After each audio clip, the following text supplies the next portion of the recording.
ganadero. Ay, ay, ay, ay. Jamás nosotros seremos granaderos, vivimos de cantar y del estudio. Y tú y yo iremos por el mundo golpeando estudiantes. Como aquel hombre. Ay, ay, ay, ay.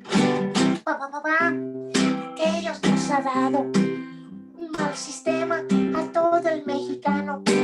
Papá, ¿por qué hay tanta corrupción? También prostitución en el gobierno. Ay, ay, ay, ay. Escucha, hijito, no cantes esas cosas, porque el gobierno tiene muchas orejas, salidas, sus policías y también sus halcones. Por eso el gobierno... Ay, ay, ay, ay. Jamás nosotros seremos granaderos, vivimos de cantar y del estudio. Y tú y yo iremos por el mundo golpeando estudiantes como aquel hombre. Ay, ay, ay, ay. Ay, ay, ay, ay.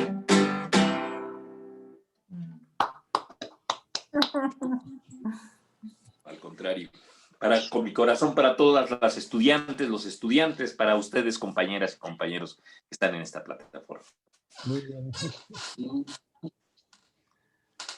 Armando, tú también estuviste, en aquel momento estabas estudiando en la UNAM.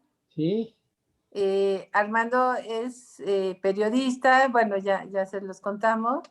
Él dirige la sección cultural de la revista Proceso, es uno de los fundadores de Proceso, y le tocó estar ahí justo en ese 1968. Él estudiaba en Filosofía y Letras.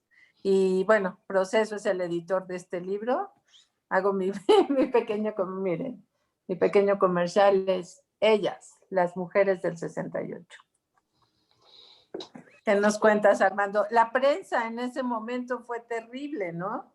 Bueno, la prensa era totalmente oficialista. Digo, una revista como Proceso era impensable. Las pocas voces disidentes que había en la prensa mexicana fueron acalladas.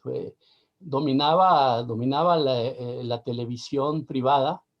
Era el monopolio. Era increíble que en un país que había hecho una revolución social, ¿verdad? 40 años después estaba dominada la comunicación y la información por una familia totalmente de una televisión comercial, aliada con el gobierno y sin darle voz a la disidencia. Y los pocos medios, la revista Por qué, algunos medios marginales que se atrevían a expresar la disidencia, fueron censurados, incluso destruidas las imprentas y mucha gente golpeada, ¿no?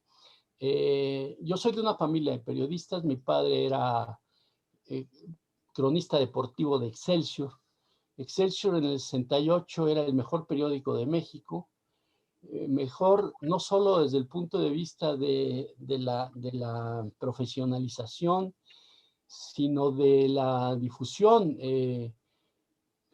América Latina estaba llena de dictaduras militares, España estaba bajo el franquismo, de manera que Excelsior era considerado uno de el periódico más importante en lengua española y uno de entre los 5 y 10 mejores periódicos del mundo.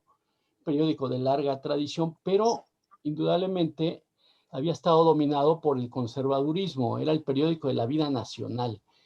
Y hasta que no llegó Julio Scherer en 1966 a la dirección de Excelsior, Excelsior fue un periódico sumamente conservador, a la manera como lo era la televisión de los Azcárraga, ¿no? Era un monopolio, no había competencia, no había una televisión estatal, ni había ni siquiera otras cadenas privadas que hicieran competencia. Entonces se juntaron la voz oficial y la voz de los privados para uniformar el pensamiento de la gente. Y yo, que acababa de entrar a la universidad, para mí era una contradicción terrible porque Scherer acababa de ocupar la dirección de Excelsior y traía Scherer la ilusión de modificar la información de este enorme periódico, que era un periódico verdaderamente impresionante y era una cooperativa. De manera que cuando empezó el movimiento estudiantil, a mí me tocó verlo de los dos lados, porque yo empezaba a hacer mis pininos en Excelsior y no estaba yo involucrado en el movimiento. Yo venía de una preparatoria sumamente reaccionaria, de una preparatoria privada, mocha. Para mí entrar a la universidad fue un descubrimiento tremendo de que había ideas distintas a las del catolicismo, y al mismo tiempo empezar en los pininos ahí en el periódico donde pasaban las manifestaciones gritando prensa vendida. Ahí se hizo el eslogan de prensa vendida, ¿no? Los estudiantes pasaban por la Universal, pasaban por las oficinas del periódico La Prensa, pasaban por el periódico Novedades, por el periódico Excelsior y gritaban prensa vendida. Y de pronto el periodista de Excelsior, que era amigo de mi padre y yo lo conocía, cubría las universitarias, y entonces en una asamblea, de las primeras asambleas del 68, los estudiantes de filosofía decidieron sacar a la prensa vendida de la asamblea, y este periodista, que era un gran periodista, Jorge Reyes Estrada, se paró en el auditorio, todavía se llamaba Justo Sierra y empezaba a llamarse Che Guevara, y se paró en un escritorio en el foro del Che Guevara y dijo: no, a mí no me van a correr de aquí porque ustedes me tienen que demostrar que yo he estado diciendo mentiras a la hora de escribir. Y efectivamente él había reportado en sus crónicas cotidianas, ¿verdad? Le había dado voz a los estudiantes, y Julio Scherer les permitía a los estudiantes que se empezaban a organizar en el Consejo de Huelga, si no a darles voz abiertamente, sí a publicarles los desplegados, que nadie les publicaba. Y todo en la televisión y en la prensa era contra los estudiantes. Eran los rebeldes sin causa. No estaba muy lejos la noción de rebeldes sin causa, ¿verdad? Que eso Milo se los puede contar, porque eso venía tiene que ver con lo que decía de cómo los muchachos se fueron al Cine de las Américas a bailar y a intentar imponer la nueva música, que en este caso era el rock, muy americana y todo, pero era una apertura. Hablo de apertura en el sentido de que es necesario ubicar la época, porque pues, hablamos del 68, pero ¿quién hoy sabe lo que pasaba en ese momento? Me gustaría poner dos situaciones que para mí son claves para intentar entender ahora un poco el movimiento. En primer lugar, la universidad, 10 años antes del 68, no estaba en Ciudad Universitaria. La universidad estaba en el centro de la ciudad. Todas las facultades y las escuelas estaban en el centro de la ciudad. De manera que cuando el gobierno de la Revolución Mexicana, ¿verdad?, llega a una plenitud desde el punto de vista del desarrollo hasta social y económico, crea la universidad, hace una universidad maravillosa que todavía existe, que es única en el mundo y que es prodigiosa, y es la Ciudad Universitaria. Pero un dato que pocos jóvenes podrán saber y hasta ahorita podrán valorar, es que cuando se inaugura la Ciudad Universitaria por Miguel Alemán, a quien le llamaban el cachorro de la revolución, porque era el primer presidente que ya no había sido de los generales que habían hecho la revolución, ya eran los licenciados, ¿verdad? Ya eran los abogados, ya eran los cachorros de la revolución que iban a institucionalizar, ¿verdad?, la revolución. Ya la habían hecho partido, ya, como dijo Octavio Paz en El laberinto de la soledad, qué mayor contradicción que la de un partido que es revolucionario e institucional, ¿verdad? Entonces, ¿cómo? No se puede ser revolucionario e instituir una revolución, porque entonces deja de haber cambio, ¿no? Bueno, ese punto de la contradicción es lo que se genera cuando los universitarios o cuando los jóvenes llegan a la ciudad universitaria, porque ¿qué es lo que se encuentra en ciudad universitaria, además de la maravilla arquitectónica que es, del concepto fantástico de educación, porque sigue siendo una educación gratuita y laica? Se encuentran que en el campus está la estatua de Miguel Alemán. Es decir, había una estatua del presidente de la República con toga y birrete frente a la torre de rectoría, que bueno, ya luego los estudiantes se encargaron de dinamitar 2 veces, ya no existe esa estatua, porque ya los chavos de ahora ya han de decir, pues, ¿cómo que hubo una estatua aquí? Sí, el presidente de la República había hecho el gran culto a la personalidad y había puesto su estatua ahí, era el símbolo de los abogados, los nuevos abogados, ¿verdad? Pero, ¿qué quiero decir con esto? Que México había pasado de ser una ciudad provinciana, que todo lo concentraba en el centro, ¿verdad?, a un mundo de mayor desarrollo, con ganas de integrarse ya al primer mundo, ¿no? Y por eso se iban a hacer los Juegos Olímpicos en México. Nadie, ningún país subdesarrollado había hecho unos Juegos Olímpicos. Entonces, una de las contradicciones fuertes, además de la que estoy hablando, es que por un lado éramos provincianos, pero por otro lado queríamos ser universales. Y ahí está el libro de Octavio Paz, El laberinto de la soledad, que termina diciendo justamente, que es de 1950, que dice: hoy por primera vez los mexicanos somos contemporáneos de todos los hombres.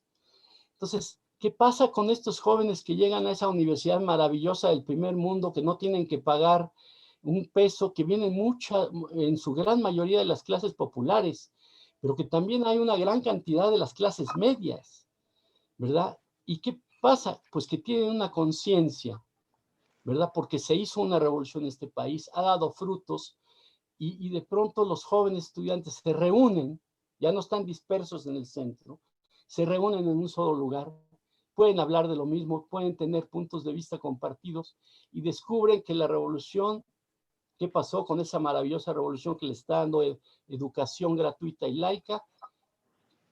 Es en buena medida una mentira, porque es cuando ellos cobran conciencia a través de esa educación, ¿verdad?, de que el campo mexicano es un desastre, de que los obreros han sido metidos a las cárceles, como ya lo mencionó Susana y Milo, de que el campo mexicano sigue peor que en la época de Zapata.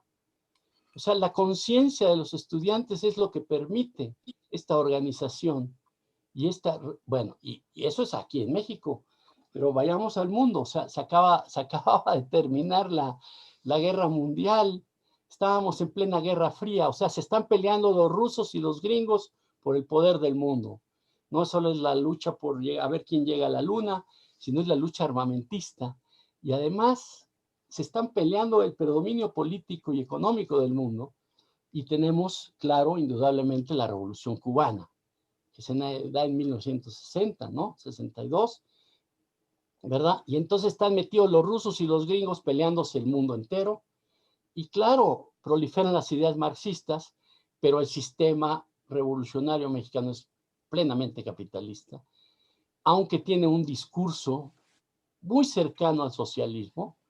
Cárdenas, el general Cárdenas tuvo una tendencia socialista, se llegó a hablar de una educación socialista, y si hay un país parecido en ese momento a la Unión Soviética, en el mundo entero es México, ¿verdad? Tenemos un Estado protector, que Octavio Paz le llamó el ogro filantrópico, ¿verdad? Pues este ogro filantrópico, el que ama a sus hijos, es al mismo tiempo el ogro, el padre autoritario del que hablaba Milo. Entonces ya no queremos ese padre, o bueno, ya no, yo me incluyo, aunque yo venía, les digo, de una escuela muy mocha, ¿verdad? No participo en el movimiento estudiantil casi realmente más que como un espectador, porque no tengo una conciencia política. Si estoy aquí ahorita hablando del 68 es gracias a Susana y al libro que pudimos hacer en proceso, al maravilloso libro, porque otra de las cosas que habría que anticipar del 68, que estamos tratando de explicarles a los muchachos de la Universidad de Zacapu, un poco para entendernos a tanta distancia, es que el 68 está lleno de sorpresas todavía hoy. Una de esas sorpresas es indudablemente el libro de las mujeres de Susana. Es increíble que hubiera tardado 50 años para que se supiera la dimensión del papel que jugaron las mujeres. Pero eso porque, como dice Milo, se trató de borrar el 68. Y esa es la otra conclusión que hay que sacar. Tanto se trató de borrar que realmente está borrado en el sentido de que nunca se hizo una investigación. Jamás se investigó quién había sido el criminal. Está Luis Echeverría, tiene 99 años, todavía vive y no se hizo un juicio. Yo no digo que fuera culpable o no. Sabemos que aquí en Michoacán Luis Echeverría guardó un minuto de silencio en la Universidad de Nicolaita, ¿verdad? De los caídos en Tlatelolco, porque claro, pues estaba él tratando de aparentar que él no había sido el responsable. No sabemos si era el responsable o no, aunque como presidente ya después fue responsable del halconazo, pero ni siquiera tuvimos oportunidad de establecer si era culpable o no, ¿verdad? Bueno, le toca ser parte del juicio a expresidentes, está todavía vivo. Yo no entiendo por qué no lo incluyen en el listado de expresidentes a juzgar. Fíjate, hubo una lucha durante mucho tiempo. Los estudiantes no se pudieron organizar para pedir un juicio. Eso tardó muchísimos años y los mismos gobiernos posteriores a Echeverría, de la revolución todavía, nunca se atrevieron a recibir a los estudiantes para convocar a un juicio. Se hizo una comisión de la verdad que nunca funcionó. Y entonces, si no es por esta terquedad de la memoria histórica del movimiento estudiantil que todavía persiste, pues realmente no sé, el 2 de octubre se habría olvidado, ¿no? Entonces, es fantástico tratar de entender esa época en lo cual ya Milo adelantaba algo, se buscaba el hipismo, también lo dijo Susana, pero por otro lado también se buscaba el cambio incluso armado. Es decir, Cuba era el ejemplo de la revolución armada, ¿verdad? Entonces los chavos tenían a los Beatles en sus paredes, pero tenían al Che Guevara, ¿no? Esta comunidad, ¿verdad? Tan fresca, tan ingenua, a mí me gustaría que Susana un poquito luego, que yo se lo he oído, hablara de esto, porque ella dice que parte de los testimonios que consiguió en las entrevistas con ellas, las mujeres de 68, se habla de un movimiento festivo, de una gran alegría de vivir. Y claro, ¿por qué? Porque era muy fresca la idea de que en los 60 se podía cambiar el mundo, ¿no? Podemos cambiar el mundo, tenemos una universidad maravillosa, se hizo una revolución, vienen los Juegos Olímpicos, podemos oír a los Beatles, ¿por qué no vamos a cambiar el mundo si hay minifalda? Y no era un movimiento ideológico, no era un movimiento de izquierda o de derecha. En filosofía, por supuesto que la sociedad de alumnos era de izquierda y era maravillosa, pero en derecho eran, todos querían ser presidentes priistas. Y sin embargo, en esta manifestación del silencio de la que habla Milo, se juntaron todos.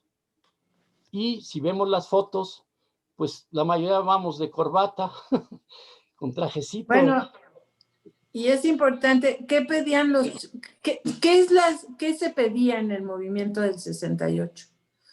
Bueno, porque era una lucha que se hubiera podido solucionar muy tranquilamente si el presidente en diálogo, no tenían que recurrir, por supuesto, a los soldados, ¿no?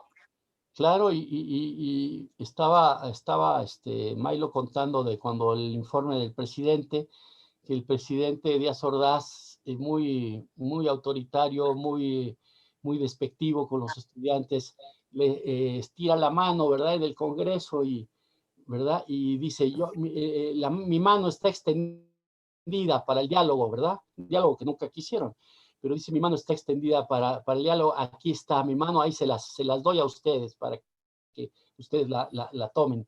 Y los estudiantes, que ya sabían por dónde venía la cosa, aunque no se imaginaron, o no nos imaginamos nunca que iba a haber una cosa como Tlatelolco, le contestaron los estudiantes del Consejo Nacional de Huelga, no le podemos dar la mano, porque la mano que usted nos ofrece no resiste la prueba de la parafina. Ya había habido la negativa al diálogo en la realidad, ¿verdad?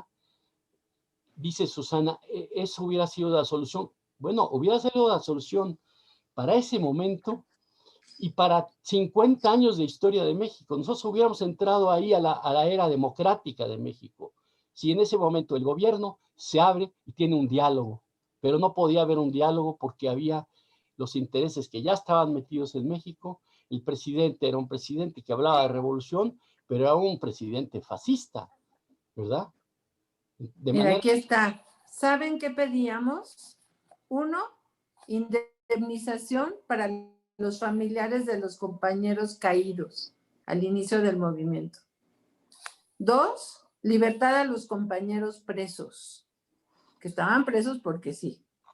3, derogación de los artículos 145 que hablaban de disolución social, o sea, no se podían reunir, imagínense. La destitución del jefe de policía, la desaparición del cuerpo de granaderos y el desalojo militar de los planteles educativos. Y el que lo cuenta dice, por eso nos mataron, por eso nos matajaron.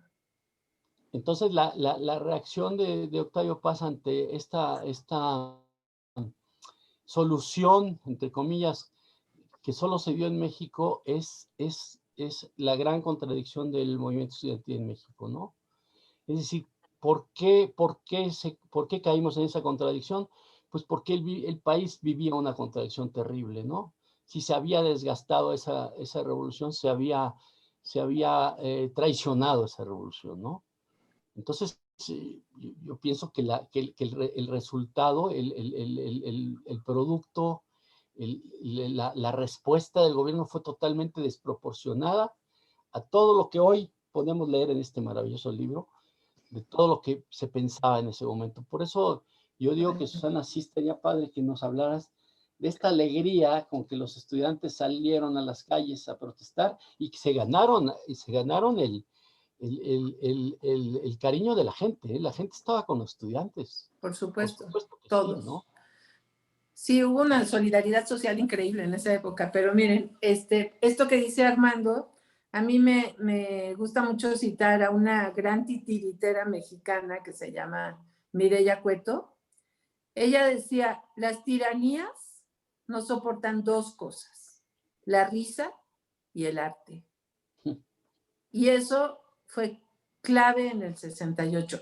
Yo escribiendo mi libro, pues por supuesto que me daba cuenta, el arte estuvo más que presente. También fue un año que ahorita, bueno, recordamos por el 2 de octubre, por la tragedia de la masacre del 2 de octubre, que fue una bestialidad gubernamental, pero fue un año que todas las mujeres que yo entrevisté aquí me contaban como un año lleno de vida. O sea, los estudiantes descubrieron como muchas cosas, descubrieron una libertad única, descubrieron una capacidad de lucha, una solidaridad social increíble, había mucho contento, había mucho humor, había arte por todas partes. Ahora sí que una de mis entrevistadas, por ejemplo, ella estudiaba en la Escuela de Pintura y Escultura La Esmeralda, que es donde se forman todos los grandes, se formó ahí Diego Rivera, todos los grandes de México. Y ella cuenta que el director de la escuela, que era un agente de vanguardia, le dijo, mira, me obligan a cerrar la escuela, pero yo te doy las llaves, tomen todos los talleres de grabado, las máquinas, todo, y pónganse a hacer todo lo que quieran para la lucha, nada más tú cuidas el lugar, ¿no? Entonces de ahí salieron carteles increíbles, grabados increíbles, O sea, todo lo que se daba en ese movimiento era grabados artísticos que ahora son joyas, ahora se recuperan, pero bueno, por supuesto con la leyenda que decía Chango Díaz Ordaz y cosas así, los tanques, nunca más un tanque, era muy bonito, toda la producción pictórica. Y otra de las cosas que está presente, lo tienen que leer, porque es increíblemente rico lo que ellas cuentan. Pero, por ejemplo, la sola portada del libro, miren, es esta. Son mujeres bañándose en la cárcel de Santa Marta, que es la cárcel de mujeres, ¿no? Y este dibujo lo hizo Rina Lazo, que estuvo en esa cárcel. Y ella, lo único que tenía en la cárcel para hacerlo era papel y carboncillo, lápiz o lo que fuera. Y entonces ella pinta esta escena que están ellas en la regadera, pero pintó muchas más cosas. Ella fue alumna de Diego Rivera y pintaba con él murales. Era una mujer que no tenía nada que ver con el movimiento, pero su esposo era artista. Y los artistas de ese momento, todos, Juan Rulfo, todos apoyaban al movimiento. La sociedad en general apoyaba al movimiento. Entonces, los artistas sacan un desplegado a favor de los estudiantes. Rina Lazo, que es esta pintora, lo firma, pero como ella era guatemalteca, llegan a detenerla, se la llevan a la cárcel y por haber firmado un documento de apoyo a los estudiantes, imagínense, se queda 4 meses en la cárcel. Que esa es otra diferencia entre hombres y mujeres desde siempre, por supuesto, que a los presos políticos del 68 los metieron a una sección de presos políticos en la cárcel de Lecumberri, que es muy famosa. Pero a las mujeres las metieron con los presos comunes, con las presas comunes, o sea, con la viuda negra y la asesina no sé qué. Entonces eran chavitas estudiantes de 19 años que no habían tomado un arma en su vida, metidas con de veras gente de peso mayor, ¿no? En la cárcel. Entonces, bueno, aquí está esta historia de Rina Lazo en el libro. Está, por ejemplo, María Rojo, la actriz. Ella estaba viviendo en Jalapa y vino a la marcha con su novio y su novio fue detenido y también cuenta una historia interesantísima sobre esa noche. Está, bueno, como dice, la historia que les contó Mailo es una maravilla de esa mujer que era uruguaya, que era poetisa, que ella estaba ya como quedándose a dormir en la UNAM, repartía poesía, era como un ser que para muchos era así como destanteante. Revueltas la llamó una leyenda insensata y transparente, porque ella, hagan de cuenta, escribía poemas todo el día y los repartía, pensaba en la palabra hojas, entonces eran tanto las hojas para escribir poemas, como las hojas de los árboles. Entonces se podía poner a clavar sus poemas en los árboles o a sembrar jacarandas, que muchas jacarandas de la UNAM son sembradas por ella. Pero bueno, cuando entra el ejército a la UNAM, imagínense ustedes que entran 10,000 soldados a la UNAM, al territorio intocable y sagrado de la UNAM, donde ahora, por supuesto, no podrían entrar. Pero bueno, entre el ejército, ella estaba poniendo poesía de León Felipe en altavoz, que además tiene que ver con el tema, pero bueno, y de pronto, claro, cuando ve a los soldados reprimiendo, se encierra en los baños de filosofía y letras, se queda 8 días viviendo como puede, o sea, tomando agua de donde puede y comiendo, como contaba Mailo, hasta papel de baño, y la encuentran ya desmayada, otro poeta 10 días después, cuando se va el ejército, y es otro personajazo que ha sido personaje de novela y que está aquí, su historia está aquí contada en este libro. Hay historias increíbles, hay otra, bueno, hay una historia que no logramos que entrara al libro, pero que se las quiero contar, porque me gusta mucho, porque es la participación de las mujeres. No está solo la participación política, que también aquí hay grandes luchadoras como la Nacha contando su historia y también acabaron presas. Pero, por ejemplo, hasta gente, hay una mujer que era de derecha, familia aristocrática del porfiriato, ya era una mujer mayor, era la presidenta de las damas de la Cruz Roja, las damas voluntarias de la Cruz Roja. Y esa noche llegan, imagínense ustedes, los estudiantes heridos y los empiezan a atender ahí en la Cruz Roja y de pronto le dicen a ella que ahí viene el ejército, que el ejército está yendo a los hospitales a buscar a los heridos y que aún heridos los saca y se los lleva. Y esta mujer, que era, les digo, de derecha, pero pues como ser humano lo máximo, dice, pero ¿cómo van a hacer eso? Es una indignidad. Pero lo que hace es irse rápido por los uniformes de los doctores y de los enfermeros y todo, y a vestir a los estudiantes así se estén muriendo, pero los viste, los carga y los saca medio fingiendo que caminan, y así logra salvar a muchísimos estudiantes. Entonces, otra parte preciosa, les digo, de este libro, por un lado es que fue un año de mucha risa y mucho arte, que eso es lo que molesta a las tiranías, que fue un año de solidaridad social increíble. O sea, dicen los chavos que, bueno, las mujeres me cuentan que, por ejemplo, ellas iban, por supuesto, a las fábricas y los obreros se solidarizaron, se subían a los camiones y la gente se solidarizaba. De hecho, la matanza de Tlatelolco, pues había muchos civiles que no eran estudiantes, había señoras, niños, ancianos, había de todo, ¿no? Entonces, este es un testimonio riquísimo hay, por ejemplo, la historia de una niñita que vive en Tlatelolco y lo que le toca vivir. Hay muchísimas cosas que creo que vale la pena leer para enterarse de lo fundamental que fueron las mujeres.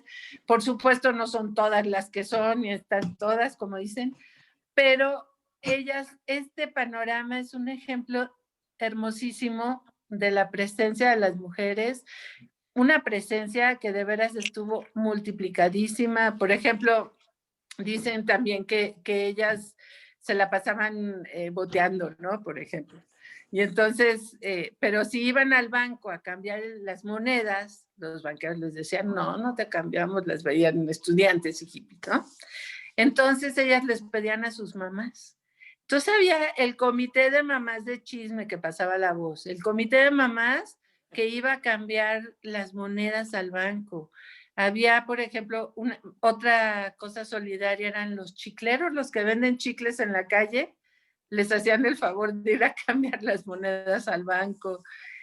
Fue de veras un año riquísimo, vital, que además es una herencia para todos nosotros, tanto la lucha de las mujeres, para las mujeres de ahora.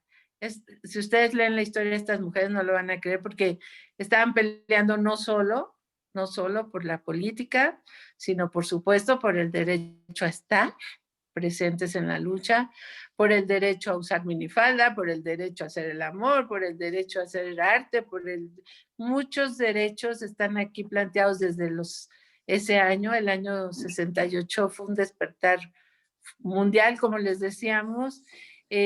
Por ejemplo, hablando de la prensa, ahorita de la prensa silenciada, una de las pocas voces, bueno, por supuesto, Oriana Fallaci, que era una periodista italiana que estuvo presente, que fue herida y ella contó todo. Fue muy, muy valioso su testimonio. Elena Poniatowska con su gran libro de la noche de Tlatelolco, pero que ella hace el prólogo de este libro. Y les iba a contar de otra mujer periodista, ya se me fue, bueno. Rosario Castellanos, perdón. Ella escribía en Excelsior en ese momento y fue de los pocos periodistas que hizo una crónica sobre ese momento y hizo un poema divino que se llama Memorial de Tlatelolco, que a mí me gusta mucho porque si el lema del 2 de octubre es 2 de octubre, no se olvida, Rosario Castellanos en su poema pone, recuerdo. Bueno, lo finaliza así, recuerdo, recordamos, hasta que la justicia se siente entre nosotros.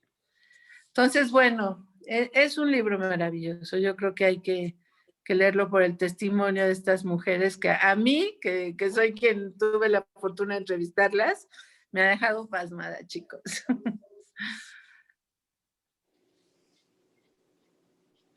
No sé quién quiera comentar No, algo, si perdón, les y hacer preguntas. hacemos nosotros también. añado algo rápido nada más, ya lo mencionó Milo, pero es maravilloso como testimonio. Milo lo dijo también, pero también por la manera como se aborda, porque yo creo que una de las cosas más importantes como atractivo del periodismo tiene que ser la forma en que se cuentan las cosas. Y yo creo que ahí sí, Susana, perdóname, pero tu estilo es fantástico. Si no tenemos un libro, a mí me gustaría que hubiera un libro de las crónicas de cine, cuando Susana las escribía en Proceso a los 20 años, 18 años. El estilo narrativo de Susana es muy interesante y va aparejado con el estilo, con la capacidad informativa. Es decir, no es nada más de pasar de la voz de alguien que nos cuenta al papel, ¿verdad? Sino encontrarle el sentido y la manera de darlo a entender para que lo comprendamos todos. Yo creo que el libro tiene esa ventaja y me parece que en ese sentido es increíble, ¿verdad? Pero no hay un libro así, por ejemplo, sobre los testimonios de los hombres. En 50 años no hay un libro que podamos decir los hombres, mira, nada más aquí están las grandes entrevistas con todos nosotros. Pues no existen, pero las entrevistas que se han hecho, que están dispersas y todo esto, de todas maneras no tienen la unidad y la concepción que creo que es la aportación que ahorita necesitamos.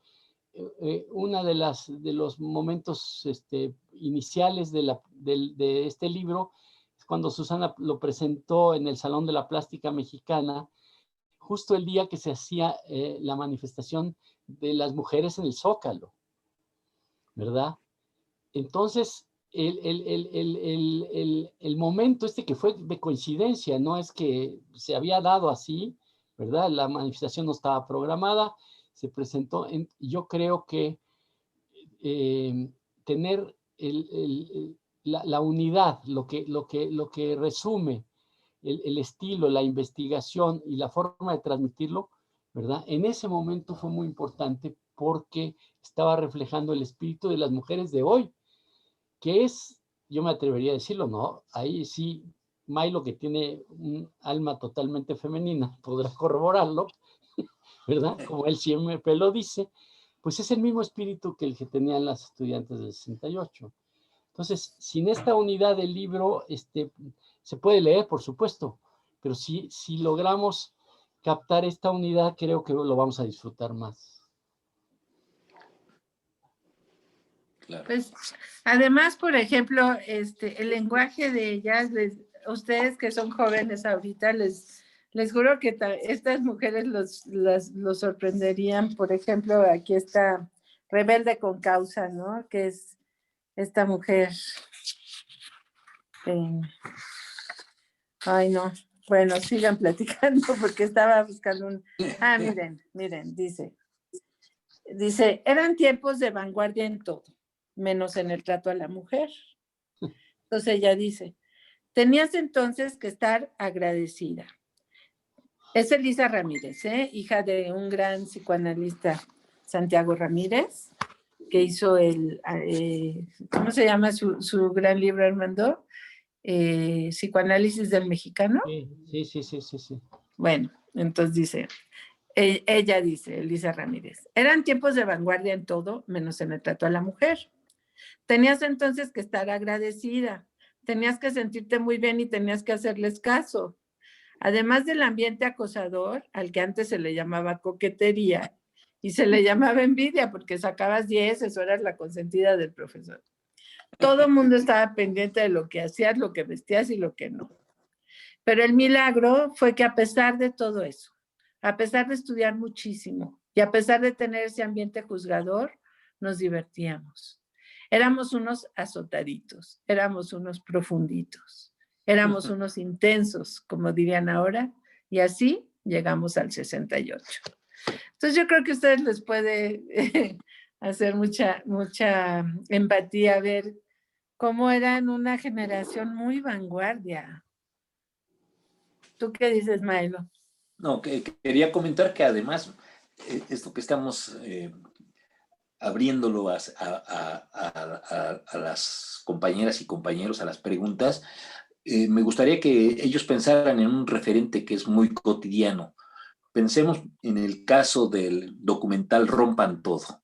Si ustedes lo ven, es un documental sobre el rock. Y al final hablan de que pues el futuro van a ser las mujeres en el rock. En esencia eso es lo que dice. Pero en el documental de 6 capítulos, digo de 6 temporadas, o no capítulos son, resulta que solamente salen 7 mujeres, ¿sí? Y excluyen a la presencia de las mujeres rockeras.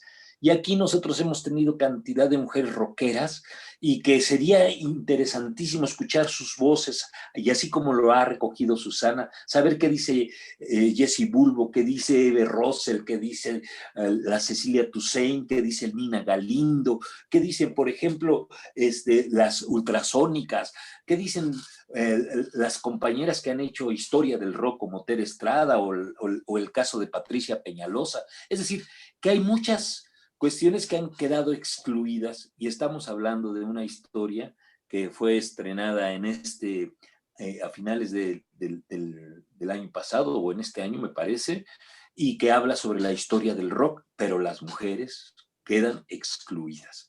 Realmente es la visión de los hombres rockeros, como ha sido la visión de los hombres del 68, como ha sido la visión de la Revolución Mexicana, como ha sido la revolución de tantas cosas, y en esa parte que es la presencia de las mujeres inteligente, creativa y demás, ha sido desplazada.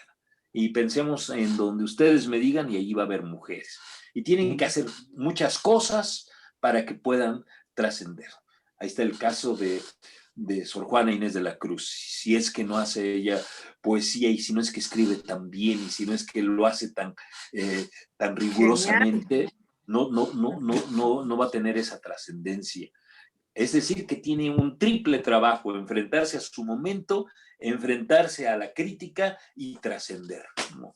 Nada más era un comentario y por eso me parece que es importante recuperar estos botones de luz, recuperar estas flores que me parece que están abriendo, estas semillitas que se están sembrando y que están generando otras maneras de entender el mundo, porque el mundo tiene que transformarse y efectivamente las mujeres son las que van adelante, es decir, en la última estadística, más del 54% de la población de México es de mujeres. O sea que nosotros ya nos chingamos. Bueno, adelante. Digo, es un comentario. Bueno, pues a mí me gustaría ya empezar a abrir el espacio para que los jóvenes comentaran. Mientras se escriben, pues yo quisiera pensar que, bueno, yo vi el documental que comentas y a mí me molestó mucho porque no es un documental sobre la historia del rock, es un documental sobre la historia de Santa Olaya y el mucho dinero que siempre tuvo para patrocinar a los grupos que quiso y para hacer ahora su documental, porque también produce el documental. Está lleno de recuerdos y está lleno de cosas que a mí me llevó a mi juventud, pero faltaron mujeres y faltaron hombres también, importantes, creo yo. Claro, claro. Sí, pero bueno, habrá un momento de platicar de eso. Sí. Bueno, voy empezando a leer lo que pusieron Beatriz, que qué bonita canción. Desde el inicio empezaron a agradecer por la canción, muchas gracias por compartirla, también Elisa Lira. Y ya llegamos aquí con José Luis. Susana, dice, ¿usted cree que la motivación de raíz para ejercer el poder y la violencia contra la comunidad estudiantil por parte del gobierno haya sido las burlas e insultos que recibía Gustavo Díaz Ordaz por parte de los estudiantes? Porque a la distancia se aprecia que el diálogo hubiera sido la solución. Pues en realidad no sé. Habría que conocer muy por dentro ahora sí que como ese chango, al chango Díaz Ordaz. Pero yo creo que en realidad también lo movió mucho el querer frenar rápido un movimiento que según él le hacía ruido a su oportunidad de ser como líder mundial al encabezar las Olimpiadas del 68. Entonces, el movimiento estudiantil le hacía mucho ruido porque resonaba en el mundo, ¿no? Y entonces quizá le podía traer problemas a la hora de las Olimpiadas, pero supongo que como tú dices, es que el inconsciente nunca, ahora sí que te digo, nunca sabremos qué había dentro del chango Díaz Ordaz. Quizá también eso influyó, ¿eh? A Ismael, el mismo José Luis le pregunta o comenta, la canción del Granadero discrimina e insulta a los policías. ¿No cree que con eso criminalizaban a personas que aunque ayudaban a hacer el mal estaban cumpliendo con un trabajo? Por otra parte, el Bueno, término analfabestias también agredía a las personas mexicanas que en su mayoría vivían en el campo y no tenían acceso a estudios básicos, menos estudios superiores. En esa época, más de la mitad de los adultos mexicanos eran analfabetos. mira, habría que ubicar el momento histórico, porque los granaderos eran un instrumento represivo, es un cuerpo policíaco que llegaba a las marchas y a las manifestaciones y aventaban las granadas de humo para que mientras tú llorabas ellos llegaban y te pegaban.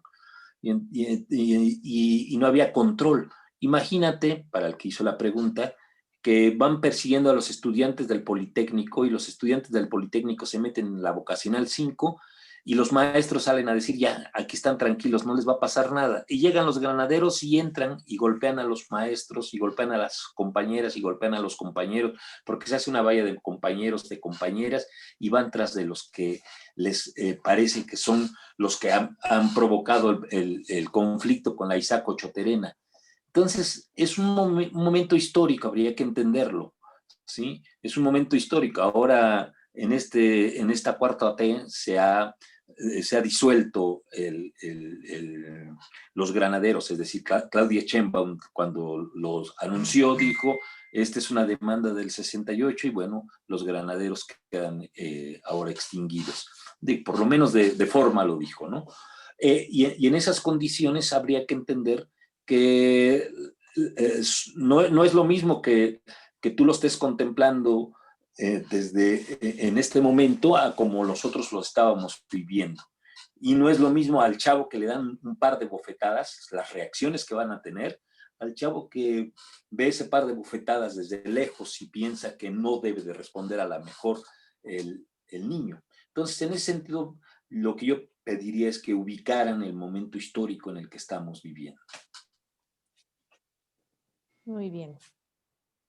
Fue muy salvaje la represión gubernamental en ese momento, ¿eh? De veras, totalmente, inauditamente salvaje, desde masacre hasta torturas, hasta cosas espantosas que hay que contextualizar, como dices. Claro. Sí. Elisa Lira dice, más que preguntas, es un amplio agradecimiento por compartir información valiosa que permite valorar y tener un panorama claro de una experiencia por la lucha y respeto a los ideales. Gracias. Gracias. Alfredo Ambris, agradecer que compartan experiencias y conocimientos. Seguimos esperando, compañeros, sus preguntas, sus comentarios. Si quieren, mientras les cuento Sí, otra claro. cosa. Por ejemplo, a mí me tocó hacer un reportaje sobre esa filmación que dice Milo, que sobrevivió una de las pocas filmaciones, y empecé a ver que esa es una grabación del momento en que entra el ejército a la plaza de Tlatelolco el 2 de octubre. Siempre hemos culpado directamente al ejército de esa masacre, ¿no? Pero ahí hubo, o sea, midiendo segundo a segundo, se ve que primero quien provoca, quien empieza a disparar, son la brigada del guante blanco que había enviado Luis Echeverría y que se coló entre los estudiantes. Esa brigada se ponen junto a los oradores del mitin en el edificio Chihuahua y empiezan a disparar. Y un segundo después entra el ejército a disparar contra los que están disparando. no directamente atacar a los estudiantes. O sea, ya después se vuelve un relajo, porque el ejército cree que son estudiantes disparando. Pero esa brigada blanca eran disfrazados de estudiantes, una brigada que envió Luis Echeverría para provocar, y que el ejército al responder se hace la matazón. Entonces, también hubo episodios ahí de tremenda bajeza por parte de la represión gubernamental que involucró al propio ejército. Imagínense, mucha gente del ejército estaba enojada porque quedaron ellos como los más malditos del mundo, ¿verdad? Sí. Claro, pero además añado, la propuesta es que era una marcha, digo, era una concentración, la del mitin del 2 de octubre, pacífica, porque además se había llamado a una mesa para dialogar. Y en ese sentido es que asisten madres con sus hijos, con sus hermanas, asisten niños, y en esas condiciones, sin saber más que de pronto esta señal de la luz de Bengala, en esas condiciones aparece esta luz de Bengala y la gente que está pacíficamente sentada, sin moverse más que estar escuchando a los compañeros, de pronto empiezan a escuchar balas. Uno de los oradores dice, no se preocupen, son balas de salva.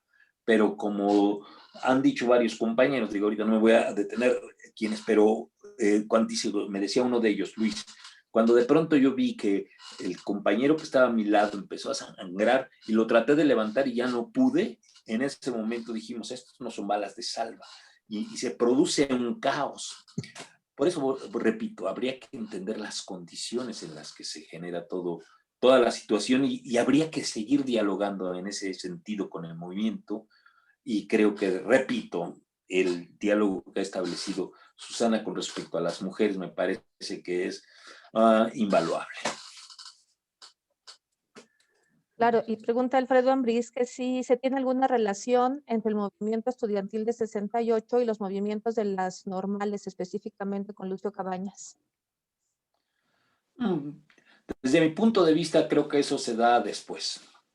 En el momento no se da, pues, desde mi punto de vista.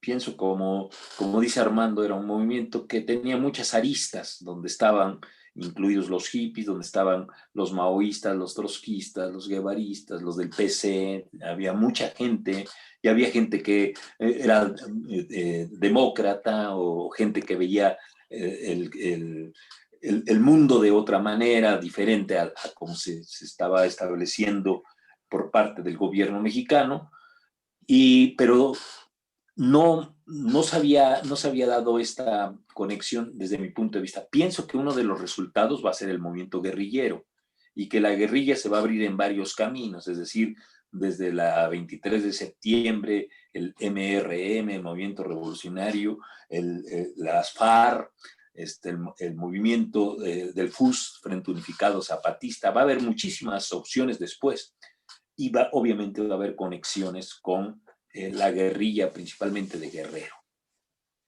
Pero desde mi perspectiva creo que no sé si Armando tenga más información en ese sentido.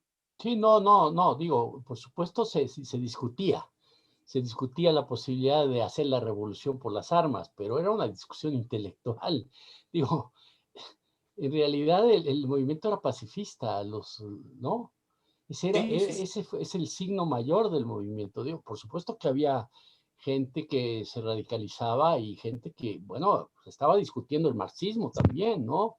Y ya hablamos de que pues, acababa de triunfar la Revolución Cubana, estaba la Guerra Fría, por supuesto la Unión Soviética apoyaba los movimientos guerrilleros de izquierda del mundo, pero sí es posterior, ¿no? Ahí fue una verdadera desproporción la respuesta porque era un movimiento pacifista, ¿no?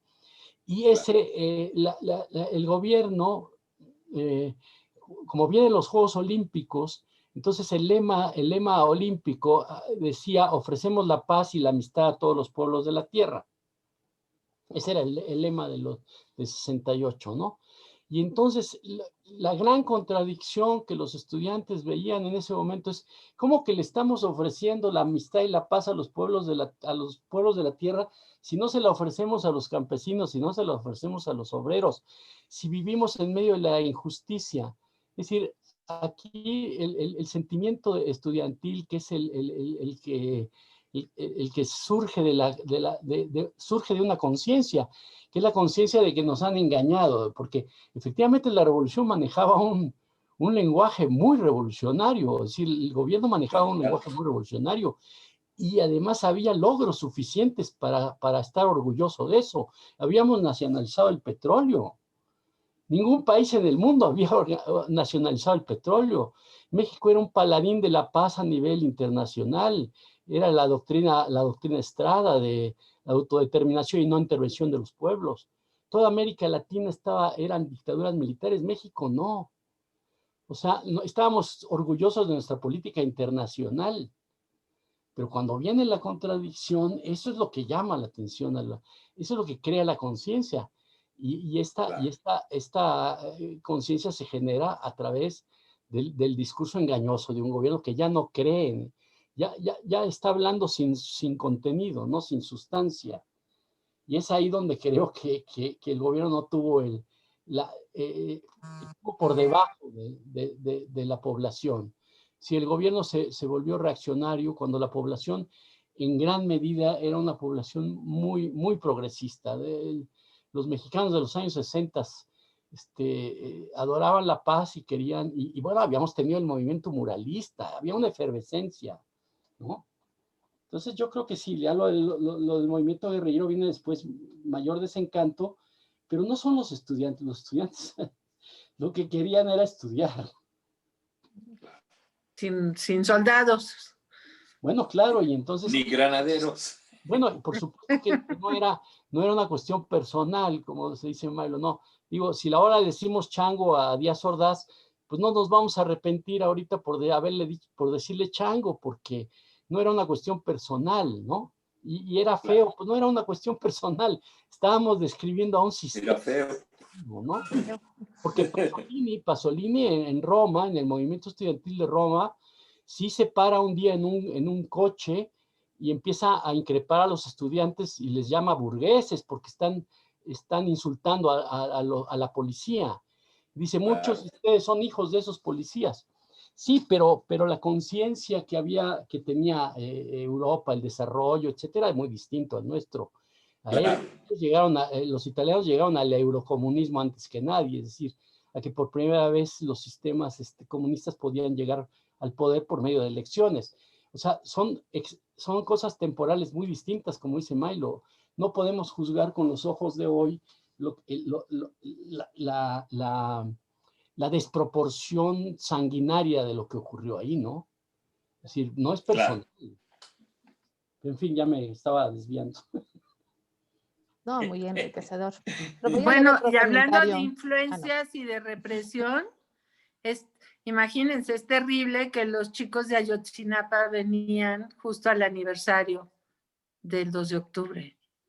Claro. Eso no hay que olvidar. Ahora sí que a los 43 no hay que olvidarlos. Claro. José Luis Espinosa, a Ismael. Les agradezco al que comparta sus vivencias y quisiera saber su comentario en el sentido de que en la parodia de La Casita de Óscar Chávez, bueno, La Casita 2 y La Casita 3, se narran los lujos y privilegios de la clase gobernante en turno.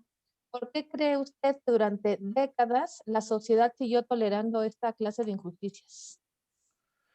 Bueno, pues mira, creo que en ese sentido, como señaló Armando, de esta frase que decía, más bien este texto que decía Octavio Paz, de logro filantrópico, es decir, nosotros hacia afuera ofrecemos el amor, pero hacia adentro somos unos ogros. Esta es en esencia el contenido.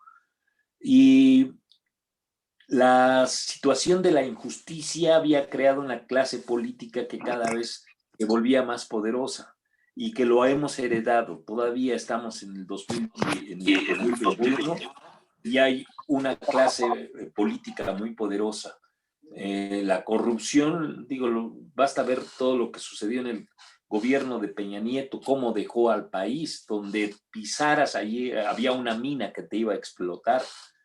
Y en esas condiciones, la canción como La Casita que hizo Óscar Chávez, se está riendo, ¿no? O sea, porque la canción original habla realmente de una casa pequeñita, de donde él viene y demás. Y aquí él se está riendo porque aquí mi casa tiene hasta un lugar para que aterrice el helicóptero. Pero que es producto de esa corrupción. Entonces, ha permanecido y sigue permaneciendo. Ahora, la canción social, la canción de protesta, siempre tiene algo de resistencia, y la resistencia se va a generar a través de los años, porque es algo que los jóvenes legítimamente van a ir absorbiendo. Bien lo decía Salvador Allende, ser joven y no ser revolucionario es una contradicción, ¿sí? Porque además cuando eres joven tienes que estar por la cuestión del cambio, es decir, es lo que te está vibrando, tienes que ir a contracorriente. Bueno, no como un dogma, ¿no? Me refiero como una expresión de estar a contracorriente, de estar preguntando, de estar cuestionando.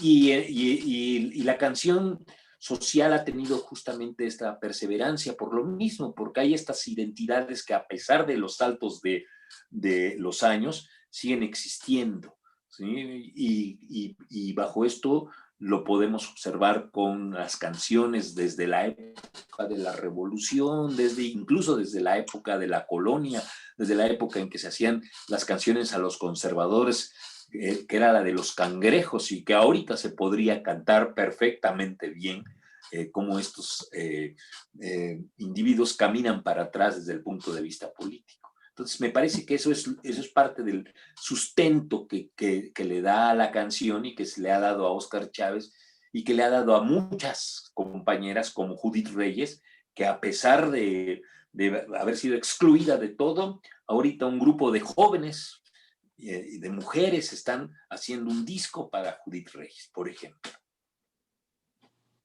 Que también sale su historia en este libro. Sí, está su historia. Uh-huh. Por ahí va el siguiente comentario, más o menos. Dice, muchas gracias por hacer visibles estas historias que sin duda contribuyen a continuar sembrando la semilla de la reflexión en las nuevas generaciones. Perdón, es de Agustín Hernández. Haciendo un ejercicio para visualizar el poder y alcance de las herramientas de comunicación, para quien guste contestar. ¿Cómo se imaginan el movimiento con las herramientas de redes sociales que tenemos actualmente, con los activistas de redes sociales? ¿Qué les recomiendan respecto a su uso, al relevo generacional?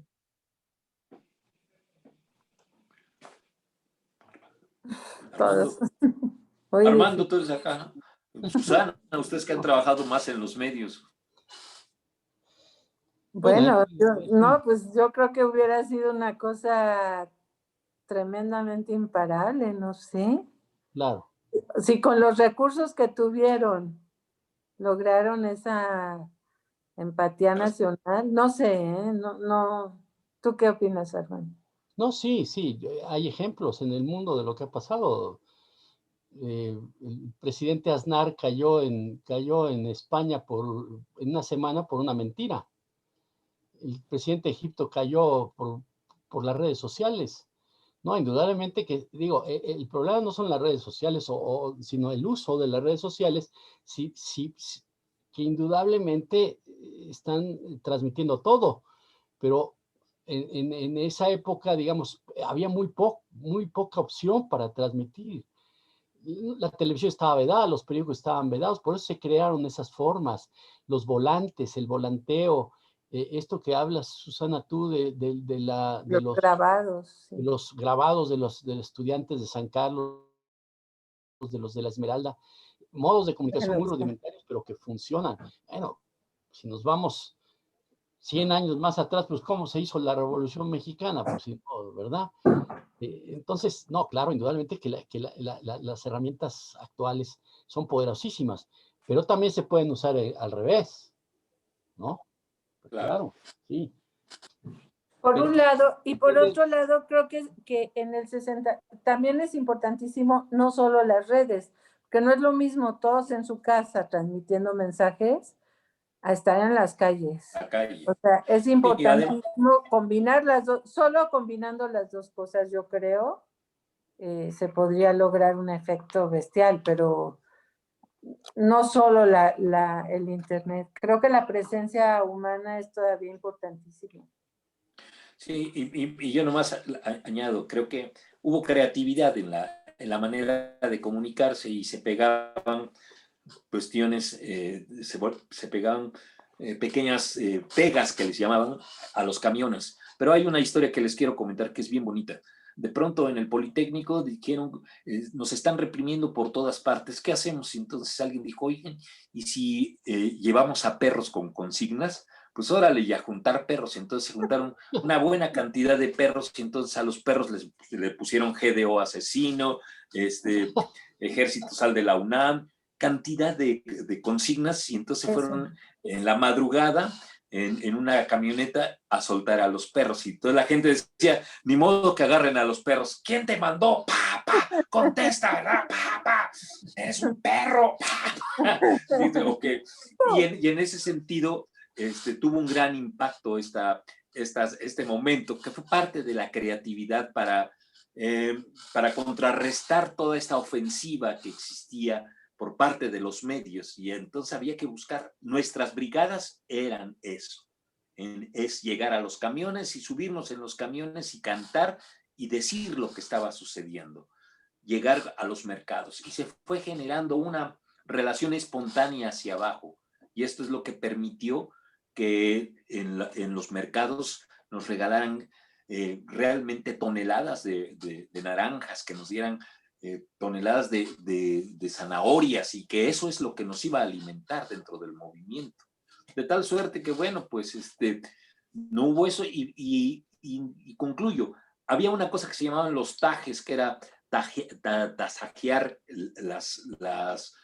las ventanas de los camiones y entonces ahí se iban mandando también información. Porque, repito, no había la cantidad de teléfonos. Yo no tenía teléfono en mi casa, por ejemplo. Sí, tenía que ir a casa de una tía, que por cierto me gustaba, a que me diera chance de hablar por teléfono. ¿No? Pero no había opciones pues como la de ahora. Imagínate. Oigan, miren, este es uno de los carteles, me encontré. Ay, padre. ¿Se ve bien? Sí. En fin. Sí, yo creo que sí, bueno, los medios ayudaría muchísimo la red, pero también eso, el tener esa conexión directa con el pueblo y por otro lado una causa única, porque también siento que la red dispersa. Entonces sería muy importante que si hubiera una congruencia en la causa única, ¿no? Que eso en el 68 era clarísimo. Claro. Y Lilia Cárdenas nos comparte que Nancy Cárdenas y Carlos Monsiváis cuidaban que los panfletos y comunicados no llevaran faltas de ortografía. Eso es importantísimo. Qué bonito. Realmente. Sí, está bien. Es que es eso, imagínate, entregarle todo tu amor y tu dedicación a una lucha. No es, ay, esto es lucha. No, todo tiene que ser de veras lo mejor posible y eso también se hacía en el 68. Es que la ortografía, decía un maestro, hay que tener cuidado, que no es lo mismo decir sufro por la pérdida de tu hermana que sufro por la pérdida de tu hermana. Exacto. Entonces cambia tanto que hay que tener cuidado en las consignas.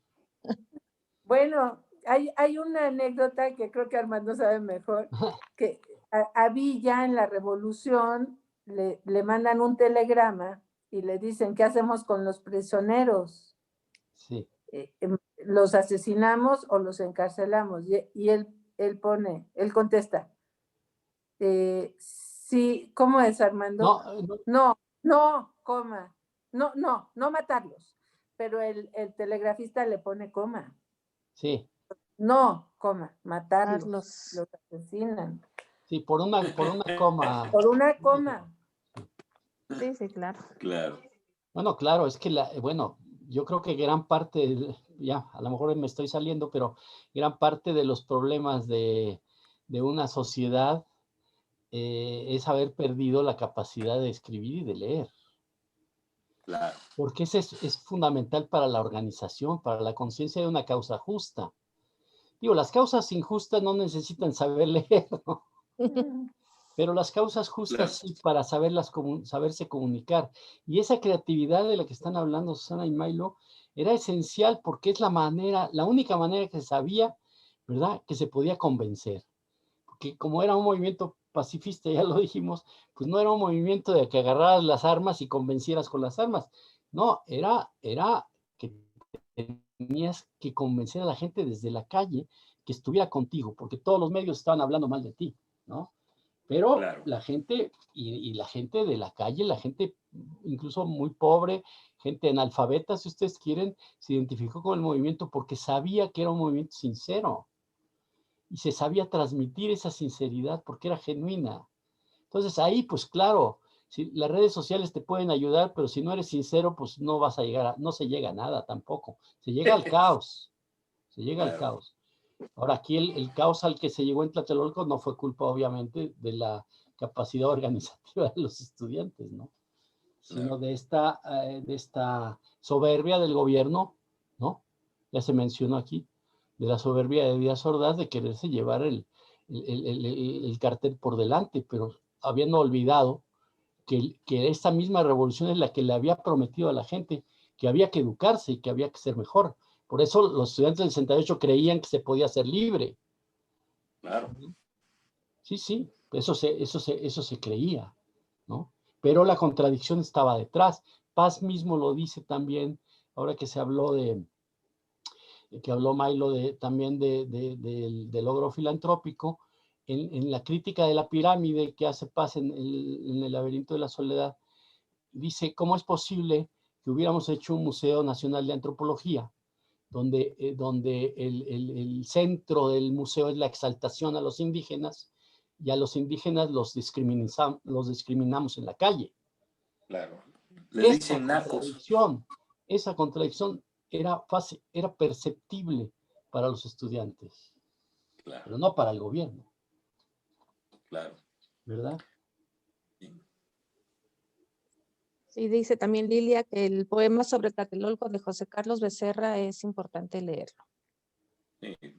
Pues hay mucho texto. Hay mucha poesía Hay maravillosa. mucho arte. Sí.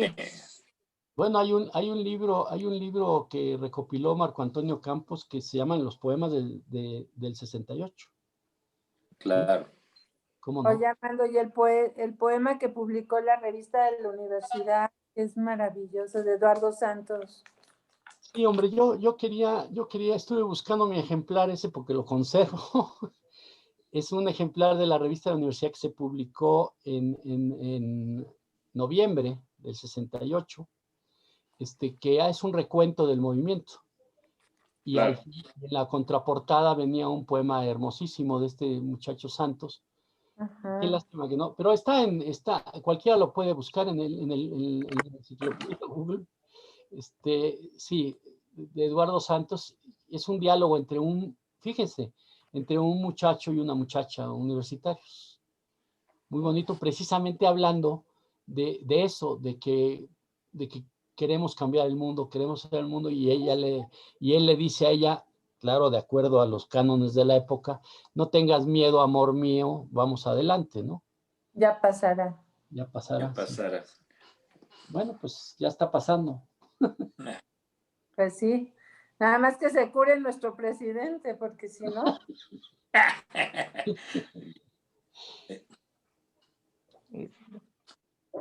Bueno, pues no sé si quieran cerrar con algún comentario. Ay, pues para mí es un honor estar con ustedes. Me encanta que sea para su universidad, con gente como ustedes. Entonces les agradezco muchísimo esta chance. Les voy a mandar 2 libros, ya si los quieren rifar o a ver. Primero lo leo y luego lo rifo, ¿se vale? Se vale. Hay que despedirnos cantando. Qué lista. ¿No? Ay, sí, nos podemos despedir con Milo cantando. A ver, Milo. Bueno, pero antes de que empiece a cantar, entonces yo quiero agradecerles, porque si después agradezco después de la canción va a sonar muy feo ya, se va a cerrar bien. Anticlimático. Entonces, Sí, mejor primero les agradezco infinitamente de verdad la riqueza de esta charla. Creo que tener estos espacios nos ayuda muchísimo hasta, no nada más en los conocimientos, anímicamente, en el espíritu, en estos días complicados. Es muy sanador poder compartir con ustedes este espacio de verdad. En algún momento me Y espero gustaría que cuando nos vuelvan a podamos acompañar. visitar su universidad. Muchas gracias. Claro, tan pronto esto nos permita volver a tocarnos, a abrazarnos, a olernos, pues nos encantaría recibirlos, nos encantaría de verdad. Con todo Eh, gusto, claro. Muchas gracias. y Solamente algún día platicar pues sobre más libros, sobre más arte, sobre más música. Es buenísimo. mi novela del 68. Igual También la buscaré. un día vamos y la presentamos allá, pero bueno, eso será otro momento. Mientras tanto, nomás les cuento rápidamente, esta es una canción que viene en el texto de Susana Cato, que dice, les voy a leer el texto porque no os voy a cantar un pedacito, dice, digo que Judith es la cantante, me refiero a Judith Reyes, Margarita la poeta, Margarita Paz Paredes, igual de Margarita Bauche, y pronto se conocerán. Luces en los ojos de la chata, quien fue la compañera de Raúl Álvarez Garín, cuando rompe la frontera del machismo ancestral. Luego, Nelly Campobello, baila en la tarima cuando Nacha, Ana Ignacia Rodríguez, clandestina, se pone a denunciar. 4, llegarán a Santa Marta, es decir, la Tita, la Nacha, las otras 2 compañeras, y donde está la viuda negra y les ofrece su amistad. Esto es bien interesante, esto lo cuenta bien bonito la Nacha. Luego hay un estribillo, aves nocturnas, porque esto era verdad, se ponían en las noches, aves nocturnas nacerán, buenas ojeras costarán, y así quisieron cabalgar, montar así su libertad. Luego dice Marcia, otra compañera del 68, Guillermina, quien murió el año pasado, maestra del CCH, Guillermina Saavedra, Marcia, Guillermina y la Benita, me refiero a Benita Galeana, descubrieron en sus vidas empatía celular. Mientras las madres de aquellas hijas piden que regresen vivas, las tienen que presentar. Dicen que el corrido de la Tita se compuso en las guardias del dominio popular. Alcira, de la que hemos hablado, y la obra de Marcela Ríos, quien hizo Claudia y Arnaud, quienes juntan sus banderas en la poesía universal. Vuelan mariposas y palomas, aleteando viento tibio en la lluvia singular. Letras que construyen nueva vida, hechas con inteligencia, no las pueden ya frenar. Y termina diciendo, digo que ese 30 de septiembre del año 68 decidieron caminar. Les canto un pedacito, porque ya el Alzheimer no me alcanza a aprenderme la letra y por eso la tengo que estar leyendo. ¿De acuerdo? Y entonces dice así esta rola que viene allí incluida como texto, así como se los acabo de leer, en el libro de Susana.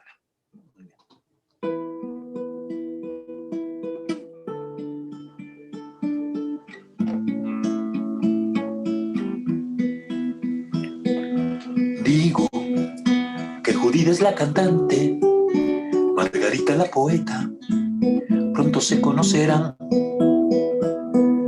Cuando en los ojos de la chata ahí se rompan las fronteras del machismo ancestral. Luego Nelly baila en la tarima cuando Nacha clandestina se pone a denunciar. 4, llegarán a Santa Marta, donde está la viuda negra, y ofrece su amistad. Aves nocturnas nacerán, buenas ojeras costarán, y así quisieron cabalgar, mostrar así su libertad.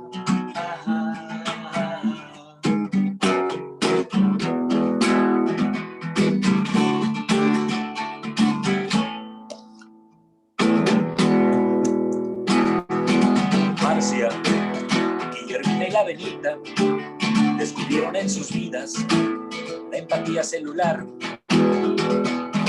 Mientras las madres de aquellas hijas piden que regresen vivas, las tienen que presentar.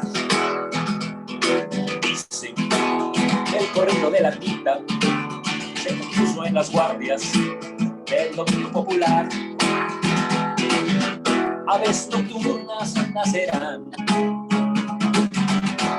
buenas ojeras costarán, y así quisieron cabalgar, mostrar así su libertad.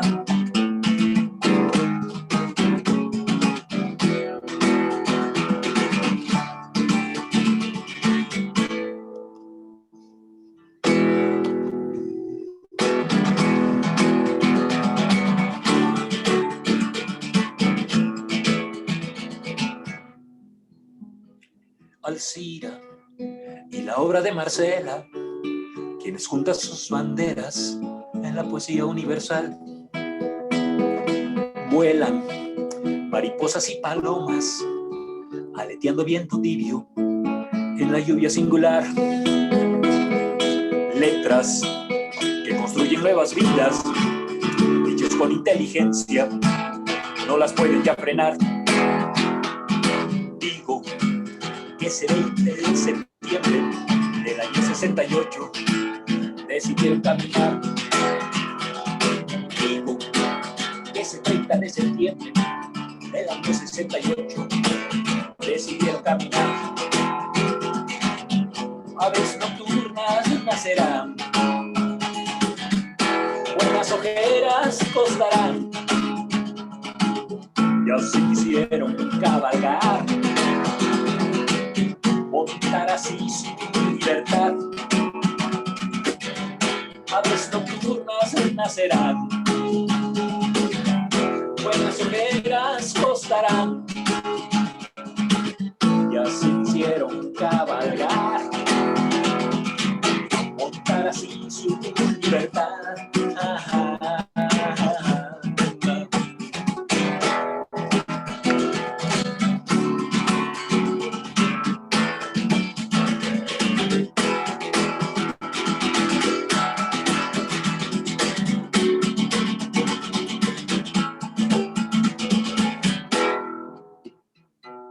Bravo.